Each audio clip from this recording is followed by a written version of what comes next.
2 minute थांबा दादा थांबा बोला। हे बाबू आपल्या या देशात 15 लाख मोदी साहेब प्रत्येक शेतकऱ्याच्या खात्यात टाकतो म्हणे 5 रुपये टाकले का पण झालं हे भाऊ बोलून राहिले याच्या माग ईडी त्या तो अरविंद केजरीवाल त्याच्या माग ईडी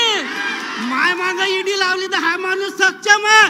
आमच्या नितीन बापू 1000 आहेत त्याच्या माग ईडी लावून राहिले 50 खोके घ्या म्हणे पण त्या पोळ आला घेतले नाही बाकीचे खोके घेऊन गेले मी गजानन देशमुख वानखेडचा बोलतो मर्याला तयार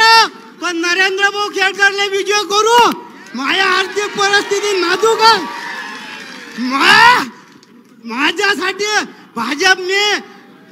सगळ्या पक्षाला सांगितलं आमच्या इथं सात्यताई वाकेकर बसेल आहेत